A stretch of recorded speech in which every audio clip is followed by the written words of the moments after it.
So, okay.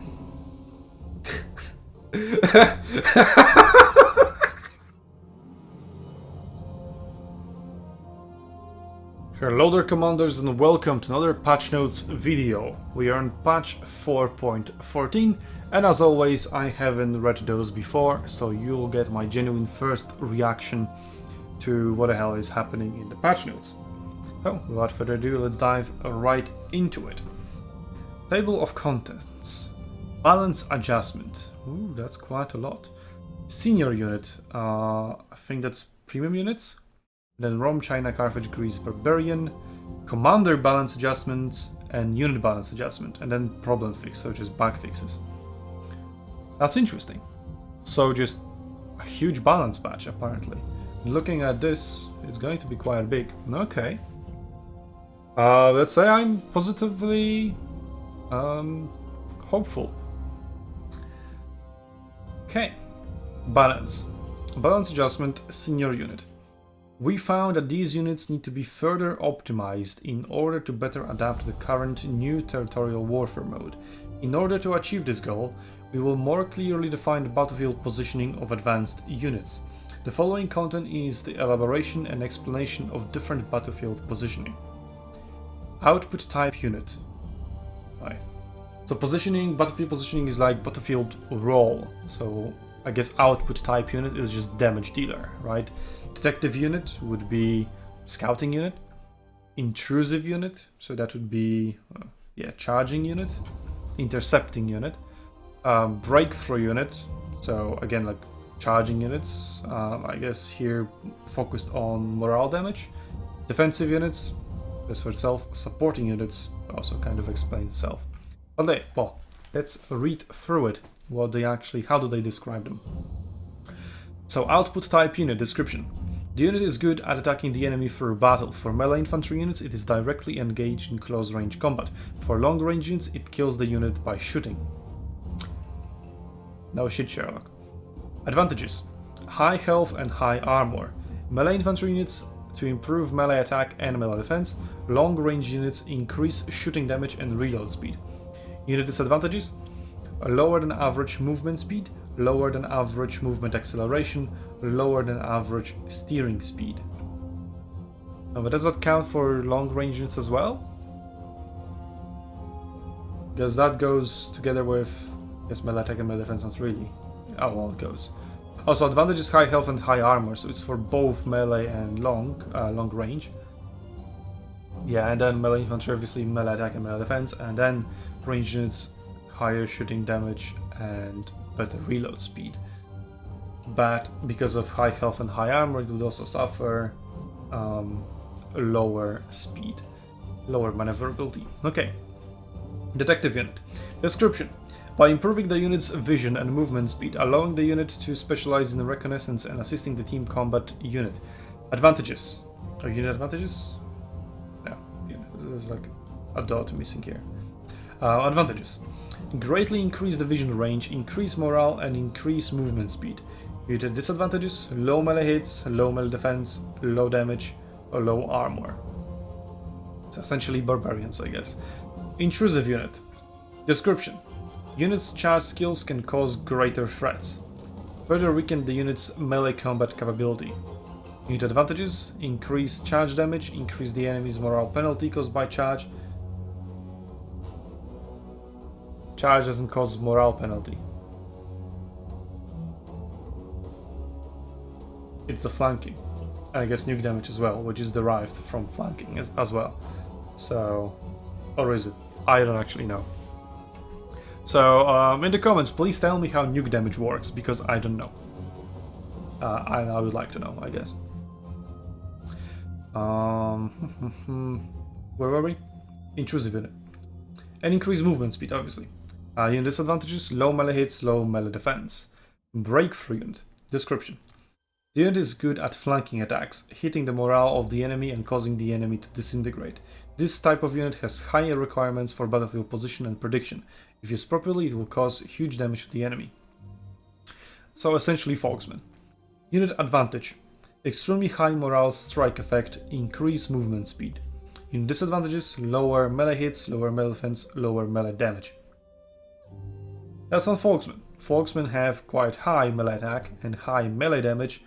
Low melee defense, obviously no shield, but also they have extremely low armor.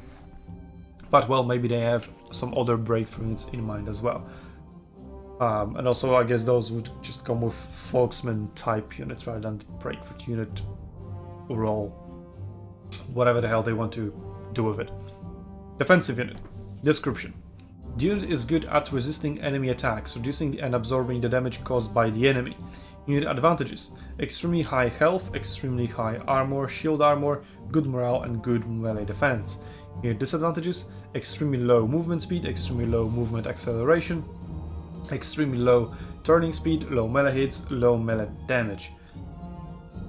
I mean, not necessarily, because Phalanx increases your melee hits quite significantly, and damage as well, especially depending on who you're facing. And commander you play, but overall, I guess.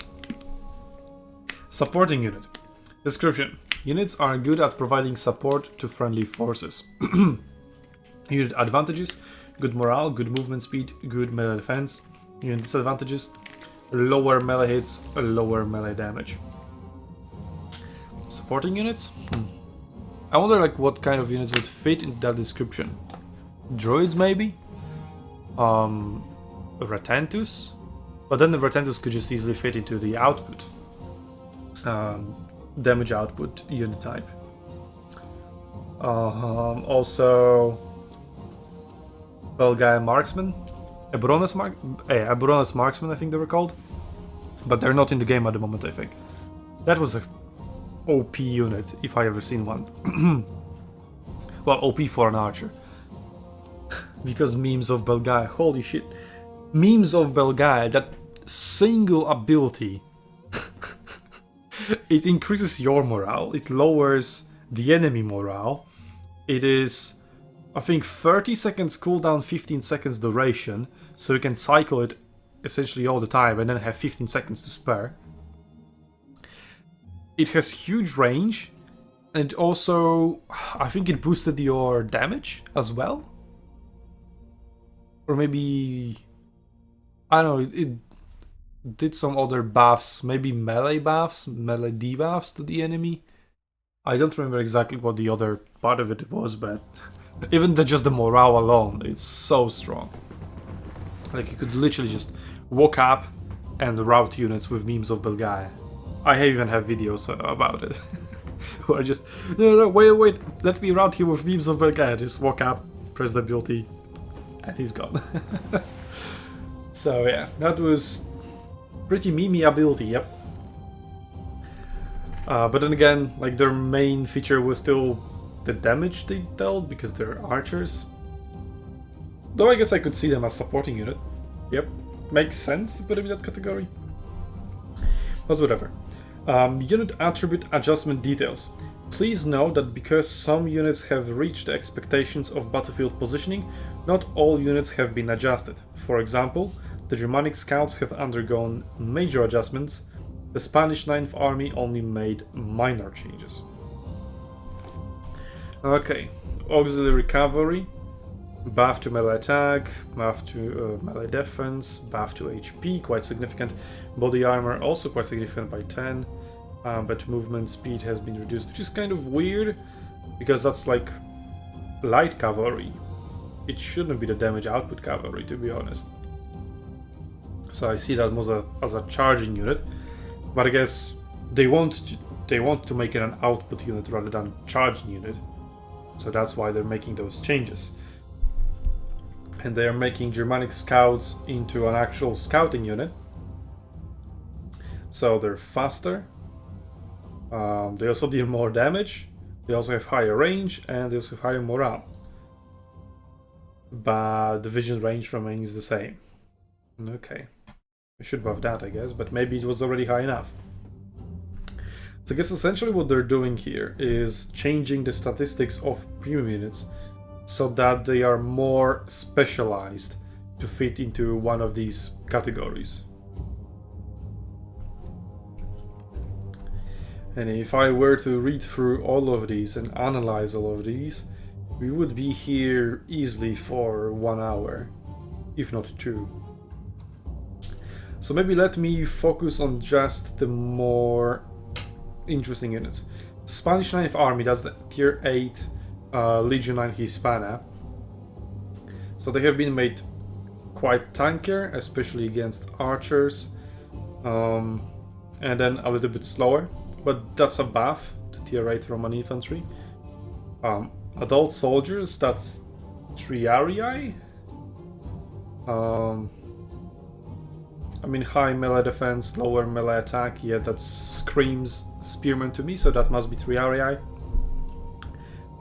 That's a buff. Yep, melee hit slightly lower, so it will nerf Vengeance a little bit, but then again it's Vengeance, so you still get huge buffs to melee attack and melee weapon damage. So yeah, Triarii will continue, holy shit, to be to be extremely powerful.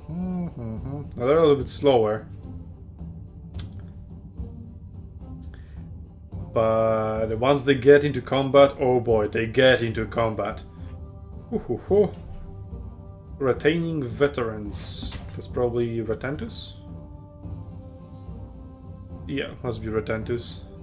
Well, that's Tier 5. It's also a very strong unit, but it's Tier 5, so let's not pay more attention to them. Betia Lancer. I mean, there are Sarmatian Lances, but they're not in the game at the moment.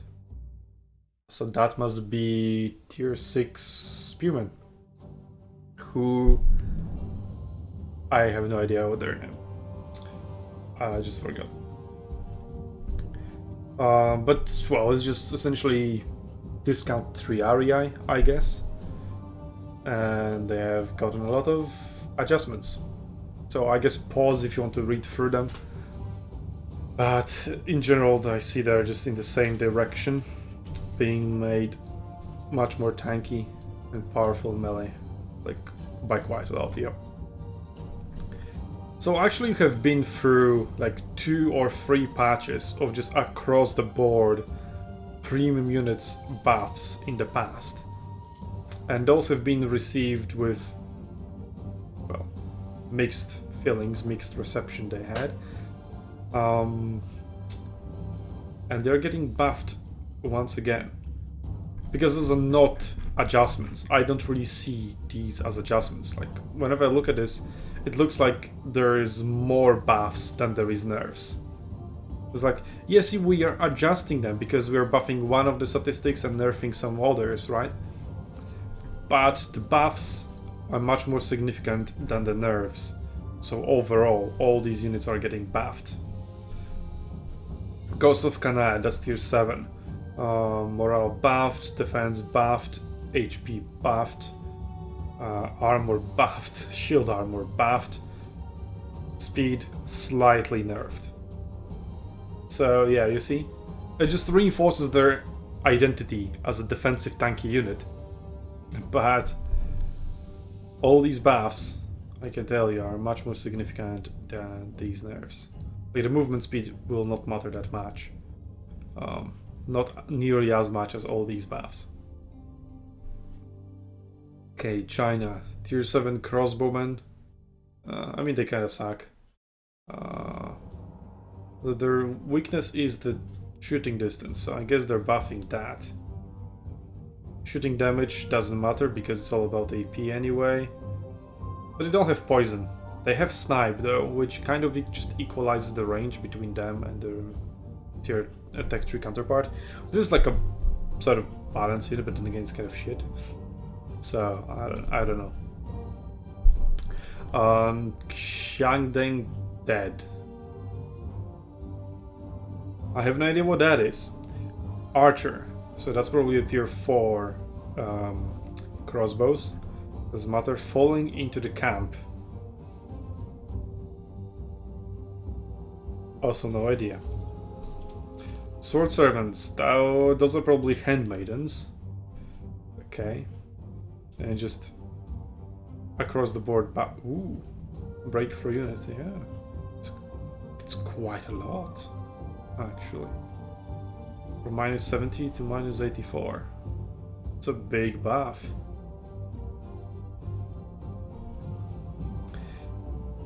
Ranger.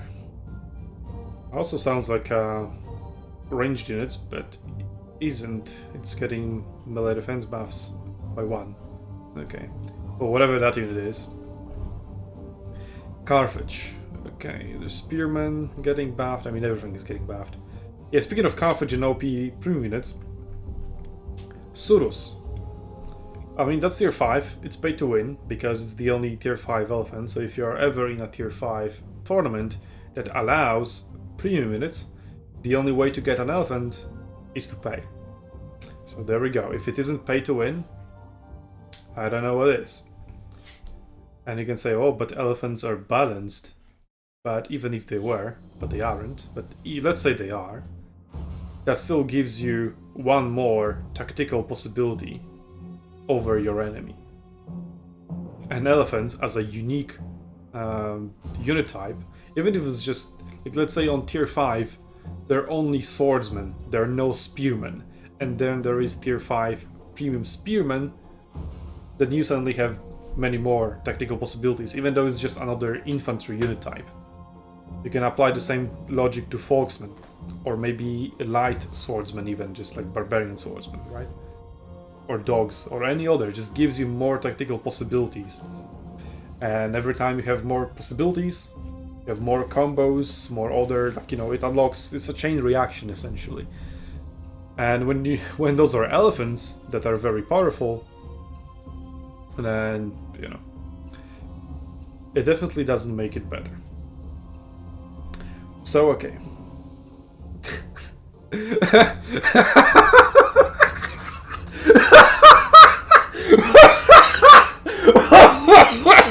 I'm sorry.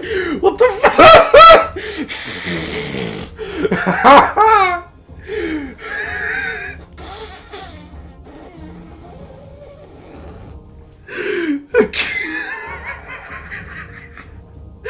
I'm sorry, what? My dog is staring at me and I was like some kind of a madman, which maybe... What the fuck? I'm literally crying out of laughter. You... What? Have you ever seen a routed elephant? Have you ever? And now my dog knocked over a bottle of water. Yeah, he wants to go out for a walk. Okay. I mean, that's a meme and a half. Okay, please, in the comments, tell me, have you ever seen a routed elephant? Because in order to rout an elephant, the only way to rout an elephant is to apply nuke damage and then an ability that lowers the morale. And I don't even know if that would be possible, if those two things combined would be enough to rout an elephant. I never seen that happen.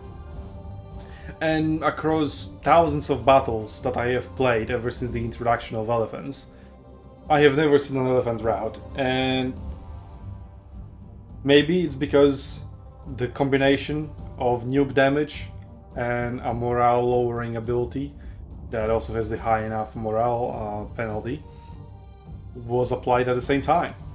It's extremely hard to nuke an elephant. It would need to expose its rear, and it would need to be shot by like repeating crossbows or barrage essentially to nuke it. And even then it would be hard. Now we have XP, so maybe if you have like 4 chevrons and the elephant has 0 chevrons and then it gets shot in the ass, maybe it's gonna get nuked. And then if you have a Scipio or Miltiades close by, it can apply Warcry or Fear. And then maybe the elephant routes. But really, so what? Oh, I guess it cannot right click on you anymore because it's routed. So, yeah. I would actually need to test it, like just go into a lobby, get somebody on an elephant, and then try to nuke it and then Warcry it. Or Fear it with Miltiades. And see if it is actually possible. But even if it is actually possible to route an elephant, again, in the thousands of battles I have played since the introduction of elephants, I have never seen a routed elephant. Hey, maybe it is because it was 69 morale and not 67. Maybe now, on 67 morale, you will be able to route him. And again, I don't even know how nuke damage works. So...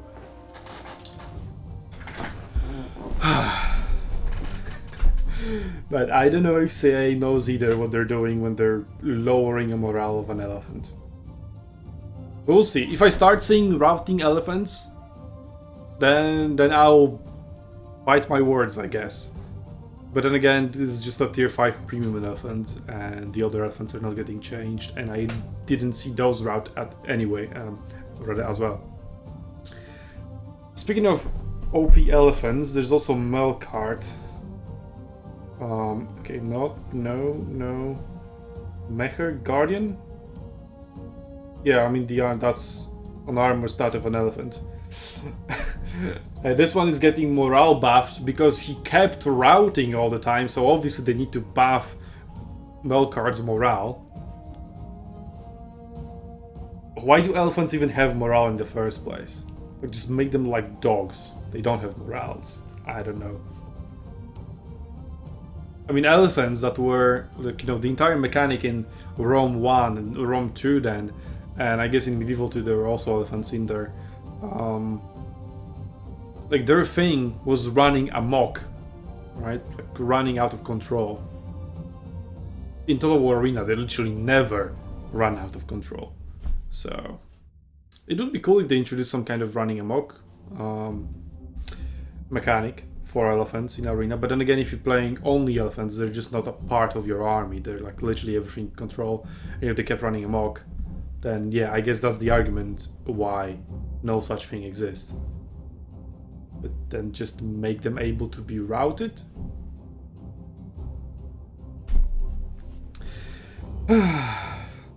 Well, the entire morale system is a huge meme anyway.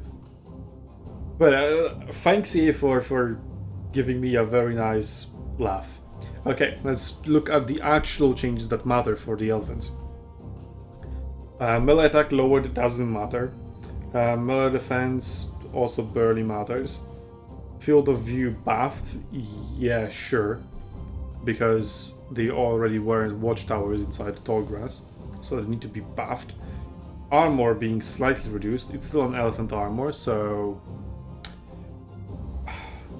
I really doubt it would change enough to, like, you know, for ranged units to suddenly start dealing more than just AP. And then, holy shit, that's a huge buff to speed. And it's already an elephant that duels all the other enemy elephants. So now it makes sure that he can always, like, very easily catch up to them. That's a huge buff to an elephant that was already extremely pay to win. Holy shit. Buy Melkart, guys. That's all I can say. It's OP. It was always OP, and now it's even more OP. If you don't know why, it's because of the Gore ability, which is unique for that elephant, at least on that tier. So the other tier 7 elephant does not have Gore ability. I think it has Roar instead. Doesn't really matter. A Gore is additional strike for an elephant, which, if you have an additional strike in an elephant duel, you always win that elephant duel. Because the other elephant has Stomp, and it has regular attack. You have Stomp, regular attack, and Gore. And Gore is on a pretty short cooldown as well, I think. But it doesn't really matter, it's just an additional strike. You'll get it off like 1 or 2 times within a duel, and that will mean that you're always in the duel with like half of your HP left while the enemy elephants are dead. So yeah. Getting Melkart is essentially guaranteeing yourself to always have an advantage in an elephant duel. And if you limit the enemy elephants, your team has elephants, the enemy team does not have elephants, at least until they respawn, right? They lose their XP, you keep your XP, and in the time that the enemy team doesn't have elephants and your team has, you have quite a huge advantage. So that's why I think Melkart is extremely OP. Surus, is also getting buffed, more HP, more armor, more melee weapon damage, because why not? So, yeah. OP in tournaments. I mean, OP in tournaments as well. Holy shit, it's OP in tournaments. Yep, essentially just pay to win. But luckily, the tournaments we had recently were all banning premium units, so that's not much of an issue, but it is also very pay to win in regular matchmaking. But I guess the argument for Melkart is that if the enemy team doesn't have elephants, then the regular tier 7 elephant is slightly better. But it also depends on what you want to achieve, because Gore still deals a lot of damage to enemy infantry. So you can apply nuke damage maybe, or just apply more damage in a shorter amount of time, which is also very good. Okay, continuing on, Greece. Myrmidons, I mean everything is getting buffed. Ooh! That's a huge change. So they changed Spartans from defensive to breakthrough. So now you want to go flanking and routing with Spartans? Really? I don't know about that. When I think Spartans, the Royal Spartans, the 300 Spartans, I'm thinking I have to go Thermopylae, triple blob with Leonidas, phalanx up in the hot gates, and pull through the enemy. No, I mean, okay. I don't say no flanking involved, but then again, you do flank your enemies if you pull through with the phalanx frontally through them. So that's actually quite a huge buff. Holy shit. Yep, don't go flanking, just, I mean flank, but through pushing forward through the center of the unit. There we go. That's how you use Spartan hoplites now. I mean, I used them before and all the other spear units pretty much. Delian Peltas, tier 4, War Engineers. So that's the tier 7. That's like repeating light artillery. It's supposed to shoot like multiple shots. I never seen it in action. I don't have it myself. I could go and test that in a custom battle, I guess. How they play. Which maybe I will at some point. But I guess nerf to speed, that's quite significant, makes it easier for enemy units to catch up to them once they close the distance, so that's good. Health and armor being buffed though, so it's harder for ranged units to nuke them, but then again, the armor is still pretty low, the health is pretty low, so the nuke damage should still be quite easy to apply. And I guess nuke damage is easier to apply with the health is higher, right? But our armor is also higher, so maybe it balances out. Barbarians, that's Spear Brothers, tier 4, Phalanx Infantry, Gothic Cavalry, tier 6, which just buffs across the board. And if there are nerfs like, oh by 1, oh by 1, but when it's buffs like, oh by 11, by 7, yep. Or by 43 health. Charge impact? Oh yeah, that's another huge buff. Charge defense as well, that doesn't really matter. Melee weapon damage buff, quite high. Armor, quite high buff again. And yeah, well, nerfs to speed a little bit.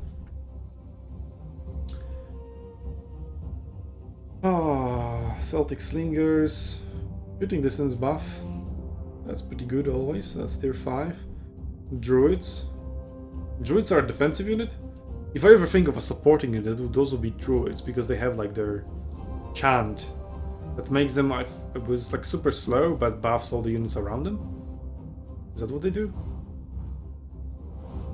Well, melee attack actually nerfed, melee defense buffed, health buffed, and body armor slightly buffed. I mean, being defensive kind of reinforces that. Their supportive capabilities, because they'll be able to hold out for longer and apply their buffs for longer. And despite being defensive units, their speed isn't getting nerfed. I don't know. So they should have been classified as a supporting unit. Do we even have any supporting units, actually?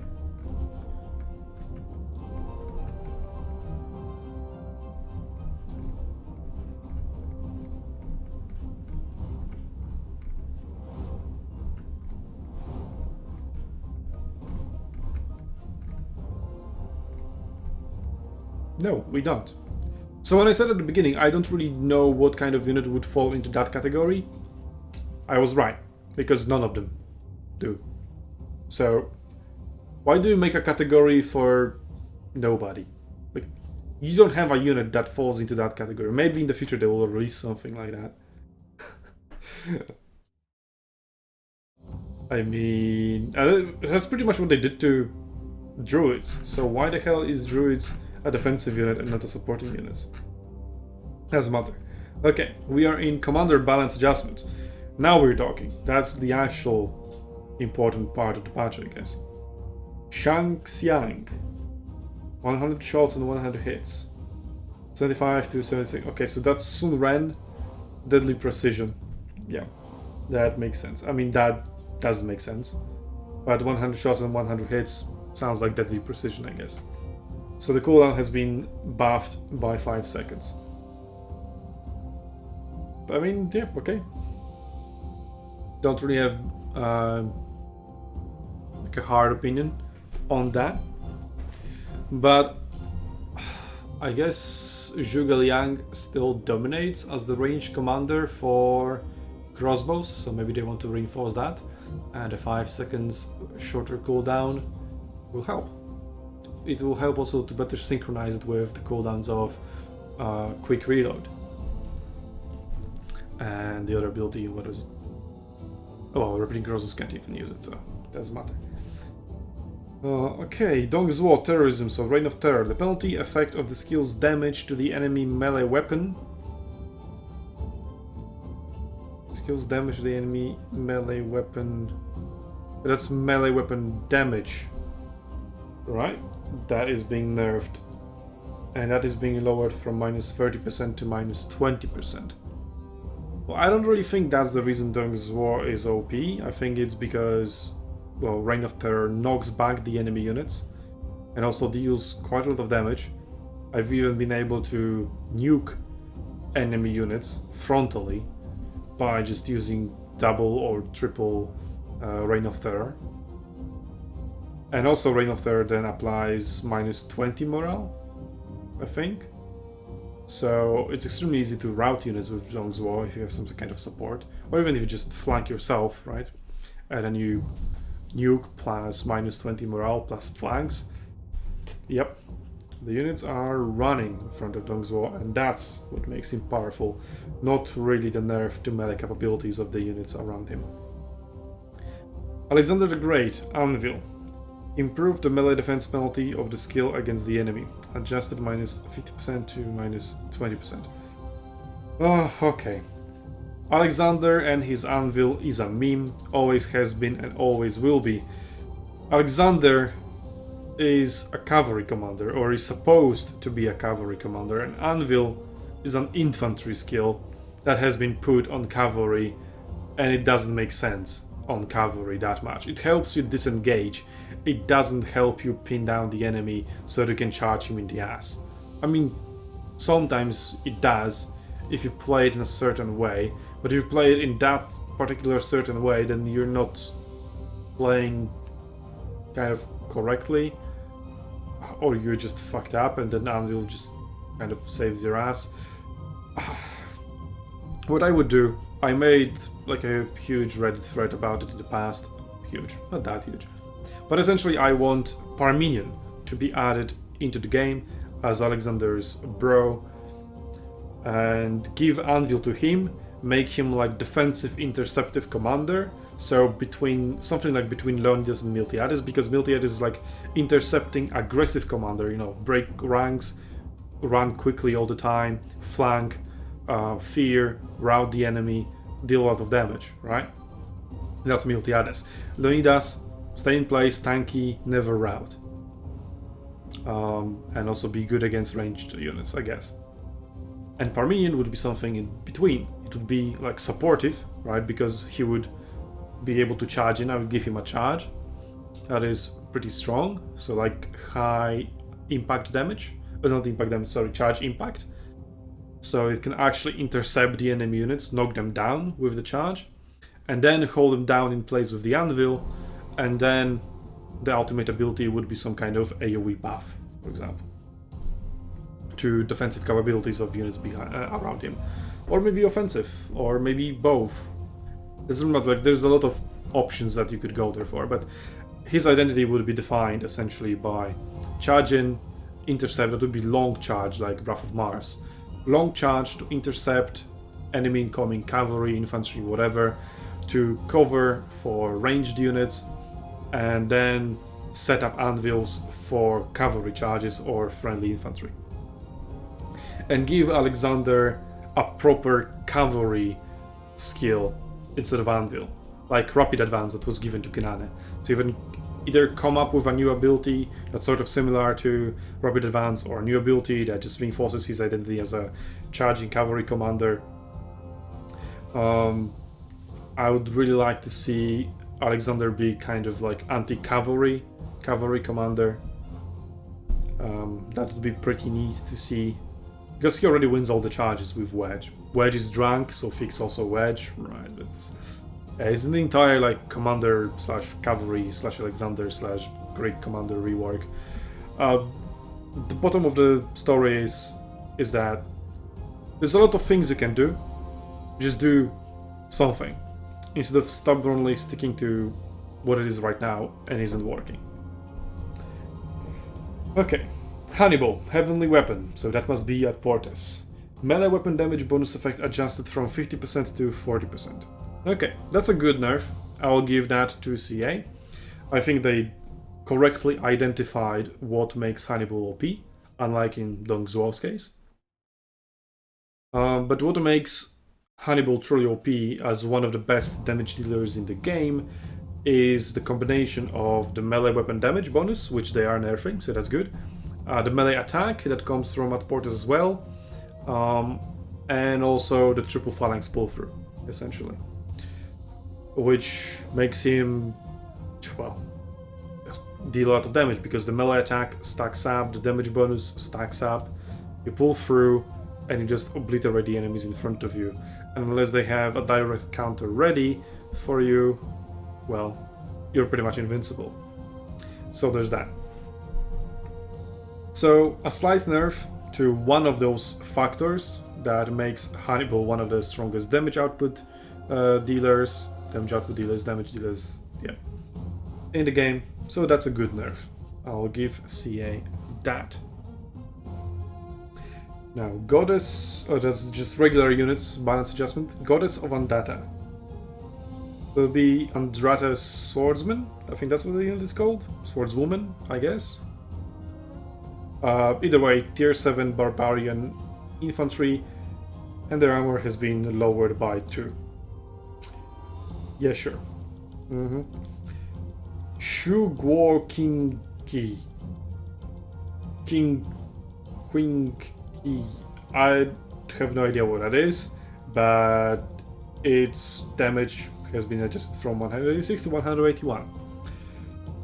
Blood Rider. Oh, I know this one. Tier 7 Barbarian Cavalry has been nerfed. Melee weapon damage from 197 to 192. I guess it's a good nerf. It was going to be enough.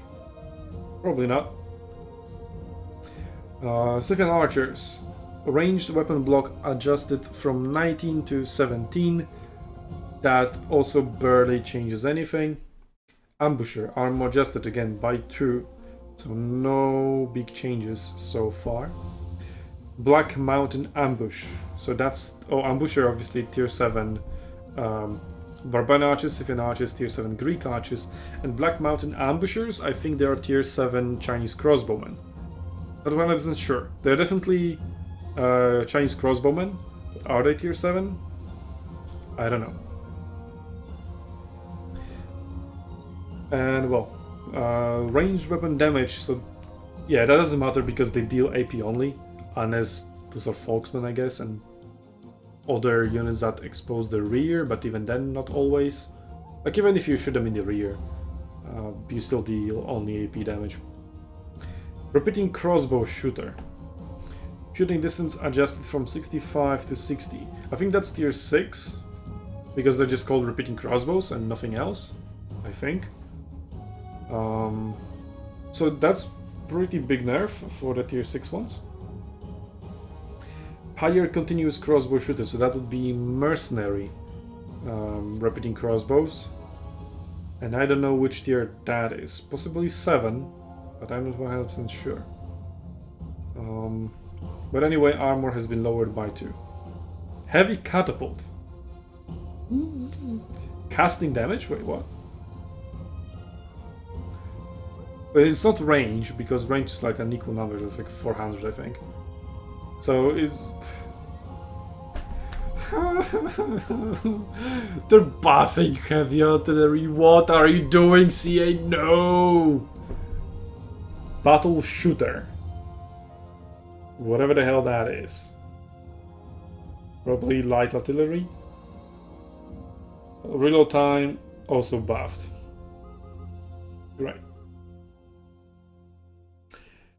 So, about the armor changes, like a lot of armor changes just by 2, right? Like -2 here, -2 here, and -2 here. So you may think it's not much, but the way damage is calculated in the War Arena is very mysterious. I even made videos back in a Wargaming version where tier 6 slingers, after getting the second sling upgrade, that gives you +5 ranged weapon damage, and then suddenly, from dealing just 10 damage per rock, you start dealing 40 damage per rock. I was like, what the hell? It increased my damage by 5, and suddenly, instead of dealing only AP, so like 10 per rock, I deal 40. Like, where does the +30 comes from when I increased my damage by 5? Is there some kind of magical threshold where some kind of other formula, other calculation starts kicking in? That, you know, the +5 makes it go over? Maybe it was just not a very scientific experiment, because it wasn't. So maybe it was just a coincidence. But I've played a lot of ranged units, and the overall consensus is that you either deal only AP, or you deal a lot more than just AP. And very rarely you deal something in the middle. It's like, oh yeah, my AP is 20, and I deal 22, 25. No, you either deal only AP, or you suddenly deal 30, 40 damage. So... yeah, I don't really know how the hell that works, except that it doesn't work, really? I don't know. Maybe somebody can explain it to me in the comments. And then bug fixes we finally gotten through. Fixed an issue where point C would not be displayed after unlocking in battle. Okay. Fixed an issue where the player's profile level would not increase after being judged by the system to be on hook. Fixed an issue where the commander panel could not be redirected to the premium account or gold coin purchase after opening the commander panel. Fixed the problem that the copy battle ID button and the play button overlap when viewing the replay of a friend's battle. Fixed the issue where the commander who has not unlocked can spend 3 experience to upgrade a level. That's interesting. Fixed an issue where other players could not be invited to join the squad after the battle. Yeah, speaking of that, that was the previous patch. What the actual fuck? Like, they ruined the social panel. Like, it was working okay. Like, it wasn't perfect. But they just went like 5 steps backwards. The scroll bug is back, where each scroll, no matter how many friends you have, scrolls you by like 10% or something. So if you have a lot of friends, it just jumps like crazy, instead of just like by 1 or 2 friends every single time. You no longer see their status, so you don't know if they're in matchmaking, if they're in battle, if they're already in party, if they're online, like what are they doing? Like, you just don't see their status. I mean, okay, you'd see the distinction between online and offline players, but that's about it. So that's kind of shitty. Like, I want to invite a friend, and I don't see if he's out of the battle or whatever the hell he's doing. So I really, really don't like that. Continuing on, where were we? Fix the issue that the discount label will be displayed abnormally in the purchase background or the already owned background.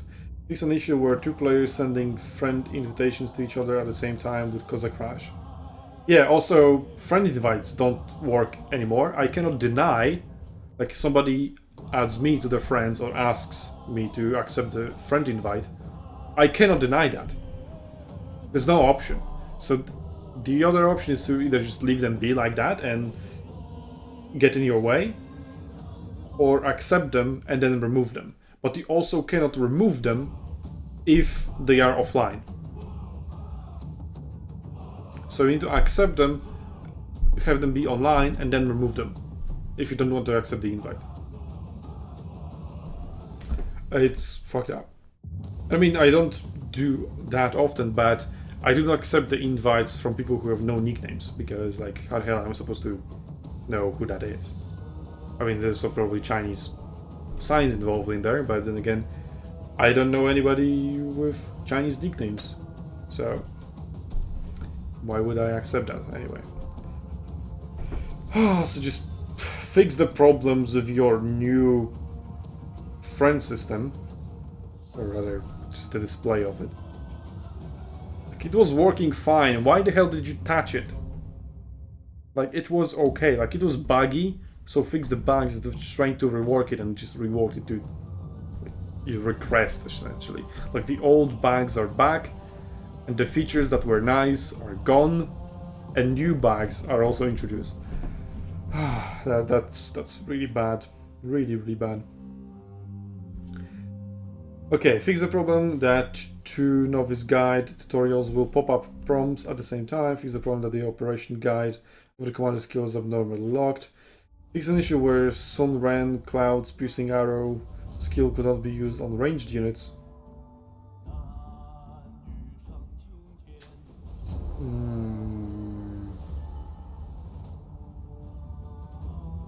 mean, it could, but maybe it now will be able to be used on repeating cruisers, even though it's not supposed to. I don't know. Well, maybe that was just a one-off bug, because it didn't happen to me like I could. Fix an issue where the player was judged by the system to hang up during a battle and prompted popped up after returning to the battle again, unable to get the premium account and premium unit revenue bonus. Sure.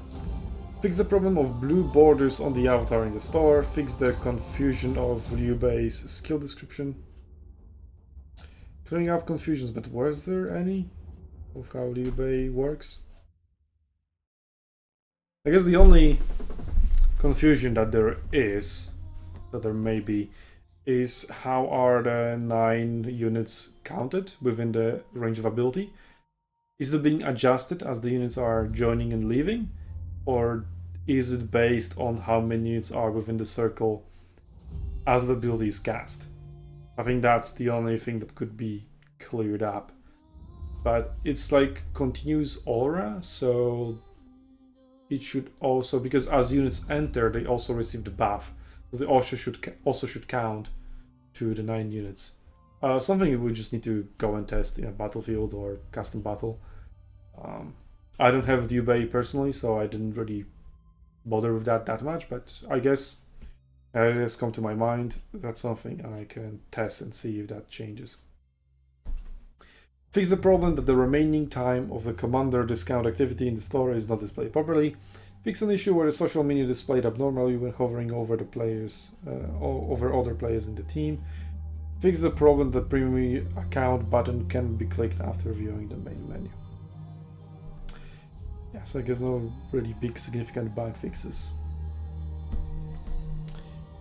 Which is sad because there's still many bugs that could definitely be fixed. I mean, defining bugs, right?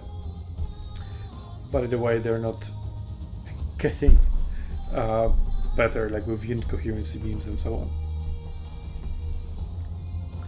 But well, those are different videos on my channel. Some of them exist already, some may be coming in the future. But that's the end of this video. We have gotten through the patch notes. They're quite long.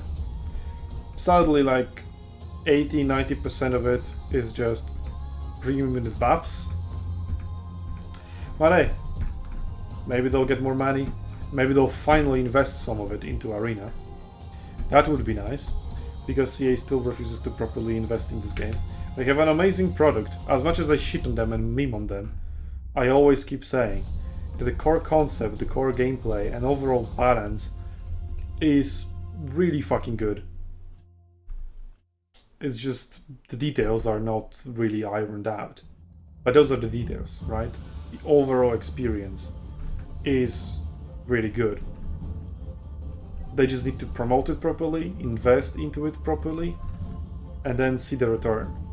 But they're just too afraid. So, yeah. Maybe next time. Maybe we'll get them next time, once Arena returns back to the West, which you can definitely help us happen. But well, until then, I'll see you on the Chinese battlefields, Commanders.